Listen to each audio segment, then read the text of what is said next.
reading an article in my magazine now, and there is something I've forgotten to put on my training videos for YouTube, and that's the colour wheel and understanding colour, how it works, how colours work together, you know, and that type of thing. So it's not a subject that I like to cover really, you know. I only like to give the basics of how to mix paints and what colours go with what colours, complementary colours, etc.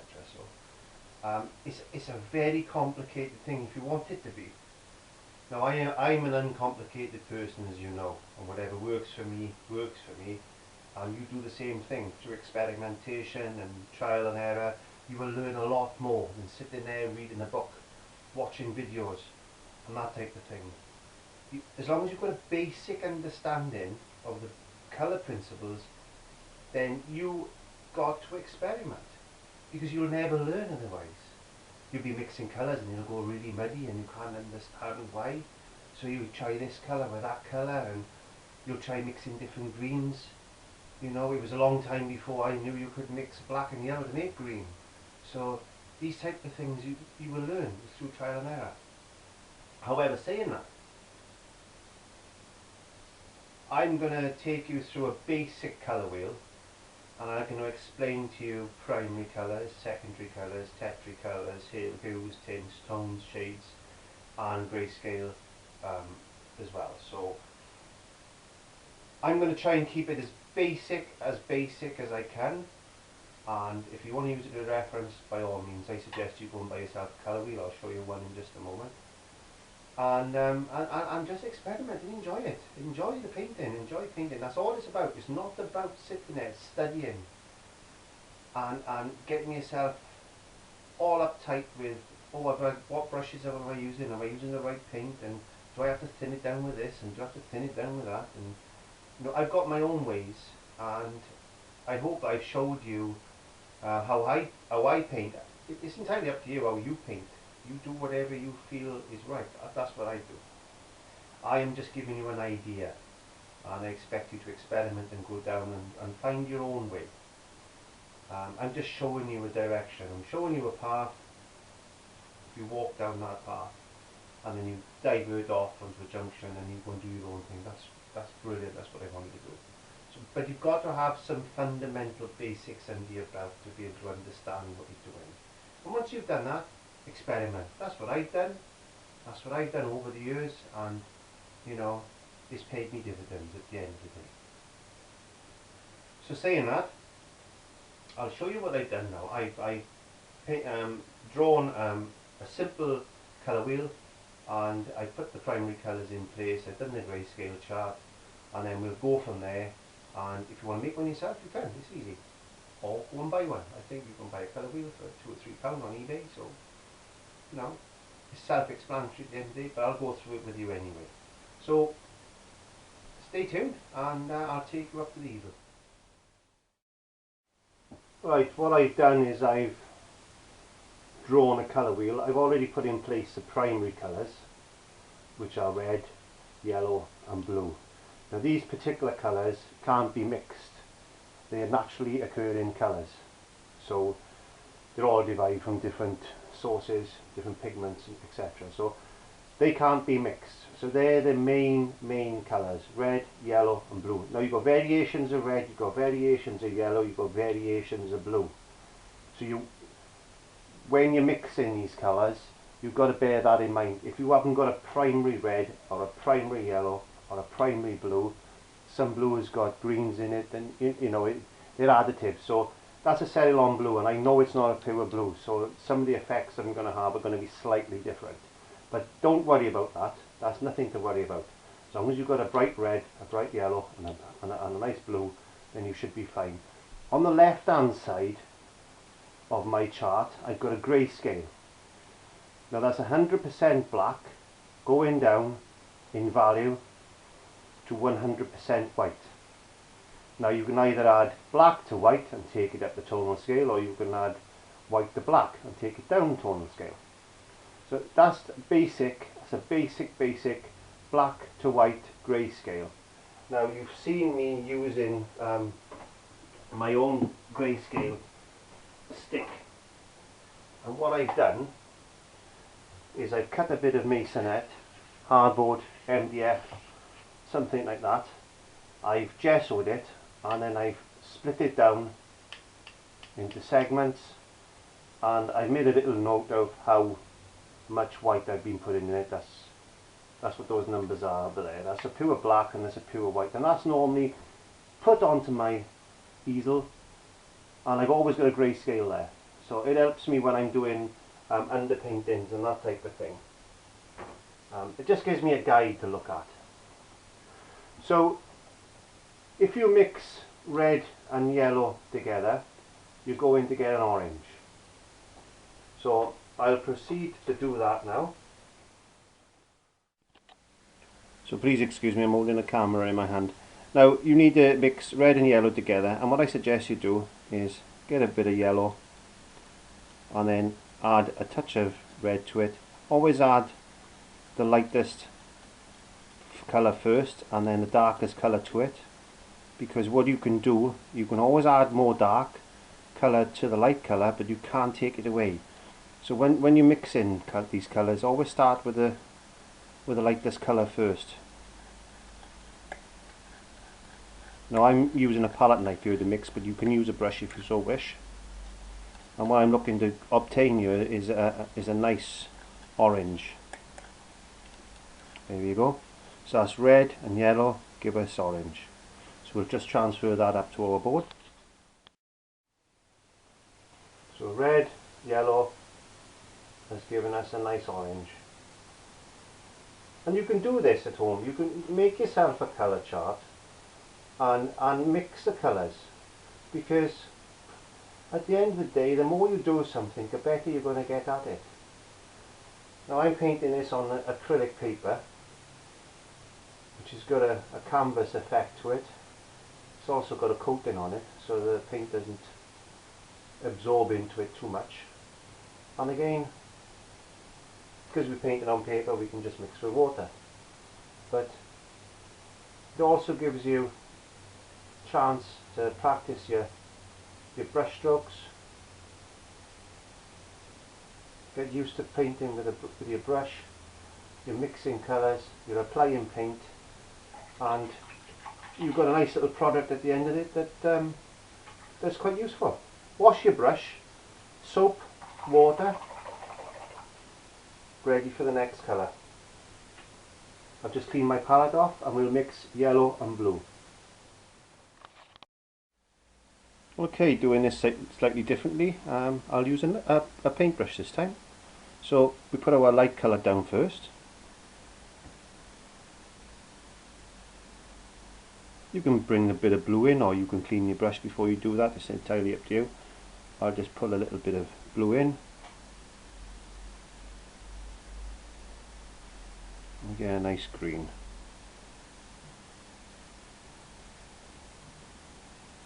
Just adding a little bit more yellow so I make sure I got enough to paint my chart. And if you wanted to make that green a little bit darker, just add a little bit more blue. But as I said, do it a little bit at a time, and then you can see it starting to darken. Always add a little bit at a time, because you can always keep adding, but you can't take it away once it's mixed. And don't forget, acrylics do dry darker, so you bear that in mind as well. So that's going to be a slightly darker shade when it's dry, but that's fine, that's fine. So blue and yellow makes green, so we'll put that in our green area and have fun. This is what painting is all about, is painting. It's not about confusing yourself with all these technical terms like values and hues, intensities, tones, tints, shades, neutrals. Oh, you know, is it warm, is it cool? As long as you've got the basic fundamentals of colour into your mind, and we've all learned this at school, so it's not complicated science unless you want it to be. Nothing is complicated in life unless you want it to be complicated. So there's our green. So we've mixed red and yellow, we've got an orange and mixed yellow and blue, and now we've got a green. So the next stage is now is we need to mix our blue and our red, and we'll see what colour that gives us. Washing my brush. ready for the next stage. Just clean my palette, again using a brush, and this time I'm going to go into my medium mix that I've mixed. If you watch other YouTube videos, you will see that this is not just pure water, it is actually a mixture of different retarders and some mediums, and if you watch those videos, I'll explain to you exactly what it does. Okay, so we're starting with our lighter colour, which is the blue in this case, and we'll add just a touch of red, another touch of red. Oh, look, that's a lovely colour, violet now. It's going violet, and that's the colour we're looking for.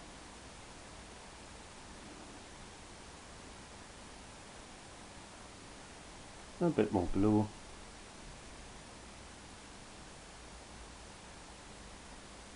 And I'm quite happy with that, so we'll transfer that now to our chart, and we put that into position,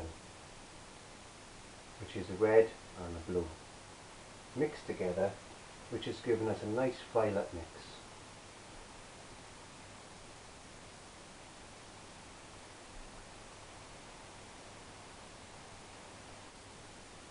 And washing your brush out again, bit of warm water, bit of soap, back in the dirty bucket into the clean bucket, and our brush is ready again. Well, it wasn't that simple. Already tonight now, we know what a grayscale is. It's 100% white to 100% black, or vice versa, depending on which way you look at it. So there's our grayscale.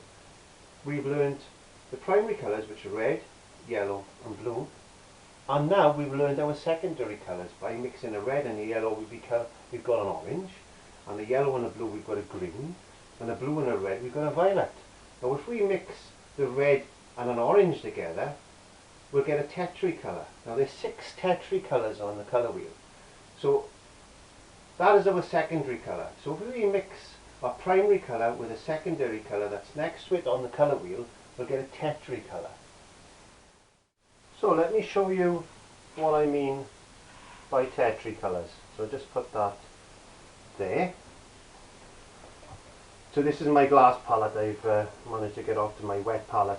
So if we add a red to the violet, so we'll add more red to that violet, so we'll get the violet, and we'll add a bit of red to that. Then we get a red violet.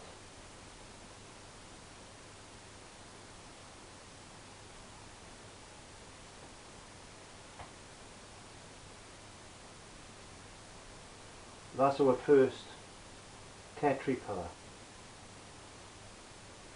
So we've added a primary colour to a secondary colour, in this case red, more red to the violet, and now we've got a red violet.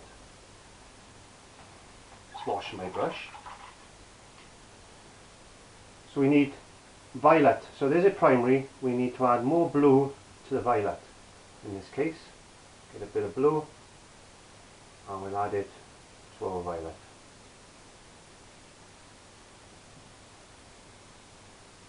And then we'll get a blue violet.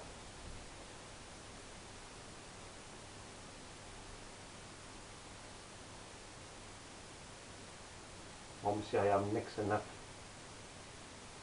Let's just mix that in there. 1 second. There we are. So we've got a blue violet. And I will say this, it's quite warm in here tonight, so this is drying pretty quick. And I haven't retarded anything, so we don't want to worry about that.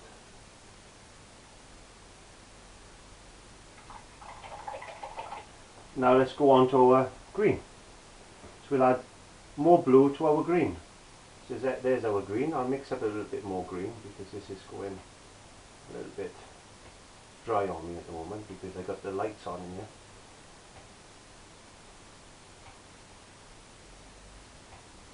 Okay, so add more blue to the green.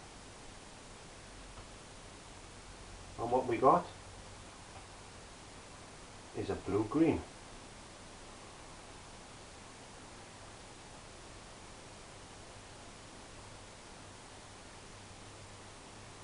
Nice green, that is. I like that green. Wash my brush. Let's see if I get a bit of kitchen roll, 1 second.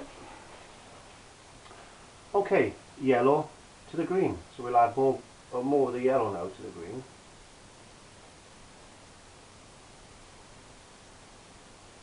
And then we got a yellow green. Quite simple, isn't it? Not complicated at all. Just mixing its neighbour with its neighbour, and that gives us the texture. So we got the orange.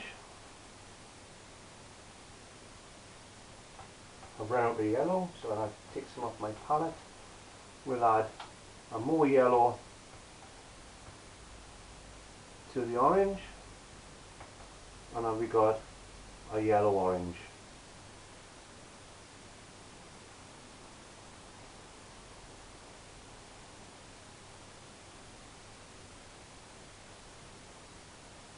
And we'll mix more red to the orange,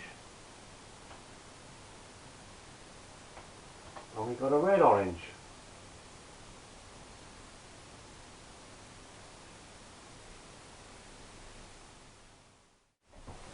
So let's review what we've done. We've got our primary colours, which are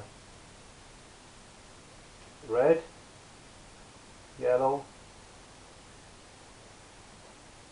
and blue. Now mixing the red and the yellow, that gives us our orange. And we mixed a yellow and a blue together, and that gives us a green. And then we mixed the blue and the red, and that gives us a violet. So there's our secondary colours, and there's our primary colours. Now we mixed a primary with a secondary, and that gives us a tertiary colour, which was red orange, yellow orange,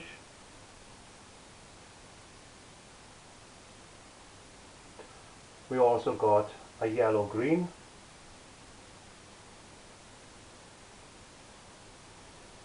and a blue green, and then we got a blue violet,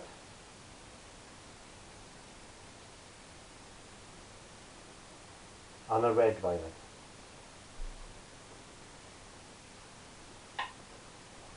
So we've looked at the hue. The hue is basically a name that's given to a particular colour. Red hue, yellow hue, blue violet hue, red violet hue, yellow green hue. That's a hue. The value is depicted by how bright that particular colour is. Is it a very bright, is it a medium brightness, or is it a very dark? So that's the value of that grayscale there. Okay, so intensity. Now quite simply put, that's chroma or saturation. That's the purity of colour, which is determined by its relative brightness or darkness. Now we're going to be looking at tints and tones and shades. But before I do that, I want to talk about complements. Now we've got red. The complement of red is green. Now that's directly opposite itself on the colour wheel. So the complement of red orange is blue green, and again orange to blue, yellow orange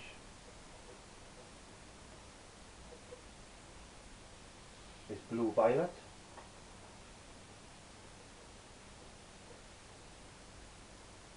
yellow green red violet, and the violet is yellow. I want to reiterate now exactly what we've learnt this evening.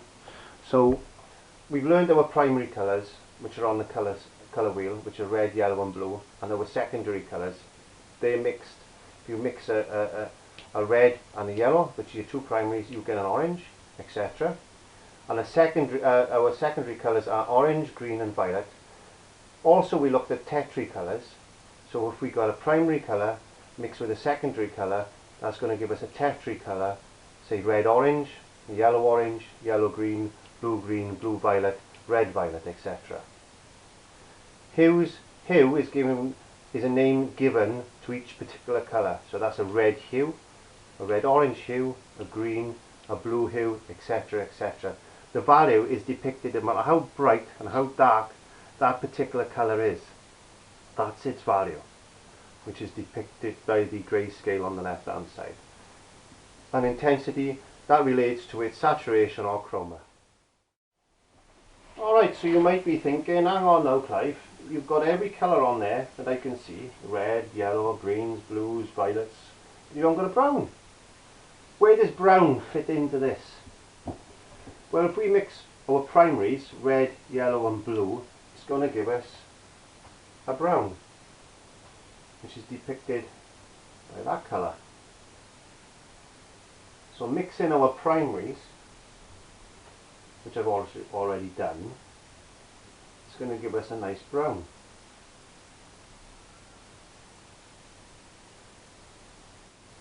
So you say, okay, so what happens to that brown if we mix more of one primary colour, say a red, or say blue, or say yellow? What happens to that colour? So let's have a look, shall we? So let's say we got our brown, let's get some kitchen roll, and we start adding more red to the brown, and more red, and more red, and more red,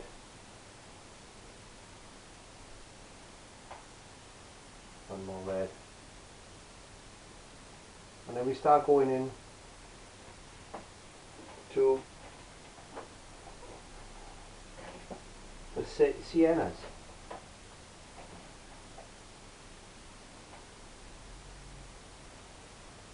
We get into a nice browny red.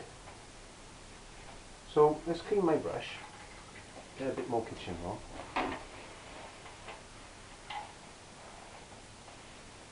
Let's start adding more yellow to our brown and see what happens there.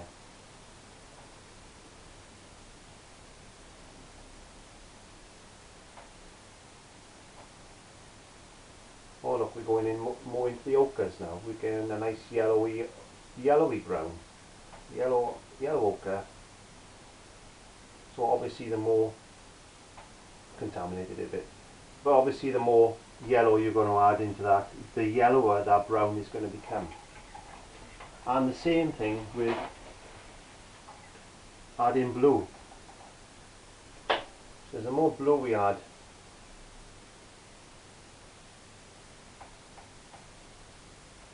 to our brown,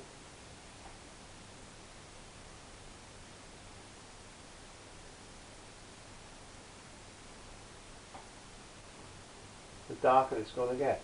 This is a poor example because I'm using a Ceylon blue, so it is changing, it's going more muddy than anything, but you can see what I mean. So in conclusion, I've tried to avoid making this as complicated as I can. I'm trying to keep it simple, stupid, basically. I'm not saying anybody's stupid, but as far as colours are concerned, simple, stupid. Keep it simple, don't complicate it. If you want a purple, if you use a lot of purple in your paintings, go and buy a purple.